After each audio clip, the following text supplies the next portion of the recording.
Okay, so here we are. We're backstage here at Tenants Vital here in Botanic Gardens in Belfast, and I am with Dan and Frankie from The Darkness. Hello. Hi, how's it going? Hi. All right, so welcome to Belfast. It's your first time in Belfast, isn't it? Yeah. Yes. Yeah, we haven't seen Positive a lot about being here, definitely. It's great. All right, so you've been busy over the last couple of months. You've been touring. It seems every festival going you guys have been at. Are you fed up touring yet? No, not really. We've got a break coming up, so it's kind of it's a bit sad actually. We've only got a couple of gigs left in Europe, and this one today. And then we stop for like months, it seems, and we've got an arena tour at the end of the year, and that's us. And the rest of the year is just spent writing the new album. So it's kind of nice. We've been all over Europe, been doing festivals everywhere and anywhere. Forgotten half the places we've been to. You know? We're actually a rock rash. We're everywhere, all over, spreading. All right, so where's been the best gig you've done so far this year? My favourite gig this year was probably...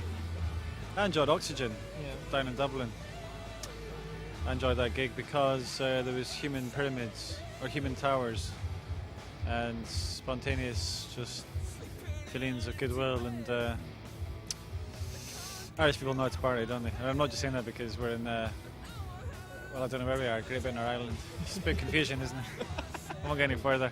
In Ireland, mainland. Okay, forget about the borders and all that stuff.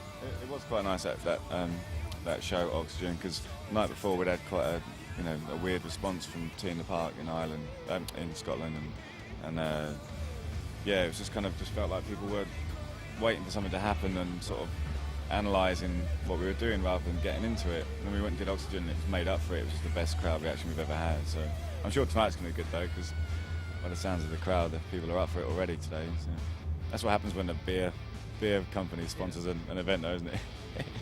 Okay, great stuff. Now, I heard a little rumour as well that you guys may be working on a movie, and if you are, is it going to be like Spinal Tap? No, not like Spinal Tap, no. Well, like Justin said a few days ago, it's got 4 men in it, and one of them has a moustache. Apart from that, there won't be many similarities. For a start, we don't wear spandex, despite what people think. It's normally different materials. In fact, we wear everything but spandex, really. We wear lycra, silk, chiffon, leather, denim, never spandex. As regards the film, we are going to have some kind of DVD release, we think, at the end of this year. How much of it will involve an actual movie? An actual movie will probably come later on, 3rd, 4th album. Yeah. I kind of jokingly said in the press conference day before yesterday that we're going to make a movie instead of a 3rd album, which would be quite a laugh. But realistically, yeah, we've got this guy filming us doing a documentary. He's been on the road with us for about a year.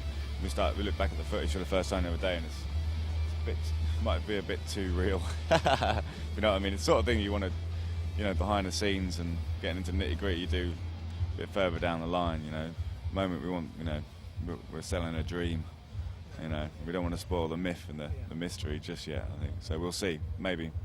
Okay, now what about plans for the rest of the year? Will there be a Christmas single this year? I wish there was. I wanted to write one every year for like 10 years, and then in 10 years have an album of our own Christmas hits album out. But yeah, I was advised not to actually. But next year I think will be the one. I mean, I love distracting, couldn't it? Yeah, it could be distracting. We're trying to concentrate on the second album, but who knows? Who knows what's going to happen? I mean, Christmas singles should be spontaneous outbursts of goodwill. So who knows? This could happen this year or next year again. Who knows? When will we get to hear this second album? I would imagine this time next year. There's a very good chance you'll have heard it and you'll have grown to love it by this time next year.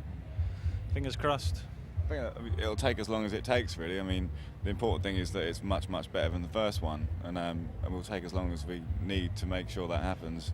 And also, I think it's good to disappear out of the public eye just when people, need you the most, or, I just think we're all over the tabloids and everything at the moment, and people are writing about us not because of the music, but just because of rubbish, really. And I think it's time to take a step back, and we'll see. I'd love to have an album out by the summer next year, but if it's Christmas next year, then so be it. It just depends, really, But I don't think there's anything wrong with us kind of just taking a step back. It's been ferociously darkness orientated this last year, so we'll see.